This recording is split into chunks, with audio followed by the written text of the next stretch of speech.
Parama suicide করার অপরাধে সুদীপাকে arrest করল পুলিশ। বিস্তারিত জানতে দেখতে থাকুন বন্ধুরা। অনুরাগের ছোঁয়াতে আমরা সবাই দেখতে পারবো অসুস্থ পরমাকে বাঁচানোর জন্য হসপিটালে নিয়ে ছুটে আসে সুদীপা।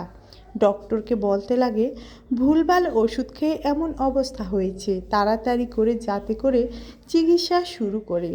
সুদীপাকে বলে ফর্ম ফিল আপ করতে হবে, আপনি যান। এই কথা বললে সুদীপা কান্নায় ভেঙে পড়ে। অন্যদিকে চৌধুরী বাড়ি থেকে পুলিশ স্টেশনে ফোন করা হয়। জানানো হয় চৌধুরী পরিবারের বউ সুইসাইড করেছে, যাতে করে পুলিশ তাড়াতাড়ি চৌধুরী বাড়িতে ছুটে যায়। যেটা শুনে তো পুলিশ কোনোভাবে বিশ্বাসই করতে পারছিল না চৌধুরী পরিবারের বৌমা এভাবে সুইসাইড করবে। তারপরেই দেখা যায় আদিত্য যখন বসে থাকে তার অফিসে, ঠিক সেই মুহূর্তে একজন মহিলা অফিসার ছুটে যায় আদিত্যের কাছে আর বলে, স্যার, চৌধুরী পরিবারের ছেলের বউ সুইসাইড করেছে, আমি ওইখানে যেতে চাই।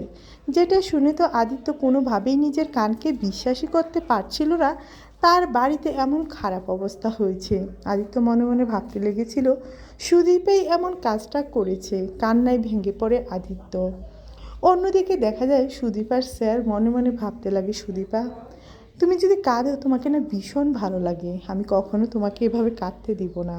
এই কথা বলে সুদীপার পাশে যে দাঁড়ায় সুদীপার স্যার। অন্যদিকে চৌধুরী বাড়িতে পুলিশ ছুটে আসে। তারা জানতে চায় সত্যি সত্যি এই বাড়িতে দুর্ঘটনা ঘটেছে কিনা। তাদেরকে জানানো হয়, হ্যাঁ, এ বাড়িতে দুর্ঘটনা ঘটেছে। এ বাড়ির ছেলের বউ সুইসাইড করতে চেয়েছে, তাকে হসপিটাল নিয়ে গিয়েছে আরেক বৌমা। তারপরেই দেখা যায় হসপিটালে পুলিশ ছুটে যায়। সুদীপা দাঁড়িয়ে আছে। সুদীপা ডক্টরকে হাত জোর করে বলছে, ডক্টর, যেভাবেই হোক সুদীপাকে বাঁচিয়ে দিন। অন্যদিকে পুলিশ এসে জানায়, আচ্ছা, পরমার হাজব্যান্ড কোথায়? কোথায় ওর হাজব্যান্ড, শাশুড়ি? তাদের পরিচয় পুলিশের সামনেই তারা দিয়ে দেয়। পুলিশ বলে, চলুন, আপনাদেরকে আমার সঙ্গে যেতে হবে। কিন্তু না, পরমার হাজব্যান্ড কোনোভাবেই রাজি হচ্ছে না। বলে, হ্যাঁ, আমি আপনাদের সঙ্গে যাব, তবে একবার আমার স্ত্রীর জ্ঞান ফিরে আসুক, তারপরেই আমি যাব। অন্যদিকে দেখা যায় বাড়ির সবাই মিলে কান্নায় ভেঙে পড়ে পরমার জন্য। কাকাই উঠে বলে, না, পুলিশ কোনোভাবেই এখান থেকে তোমাদেরকে নিয়ে যেতে পারবে না। আমরা কোন বাড়ির মানুষ সেটা খুব ভালো করেই সকলে জানে। এই অফিসার হয়তো আমাদের চিনে না, সেজন্য এত বড় গলায় কথা বলছে।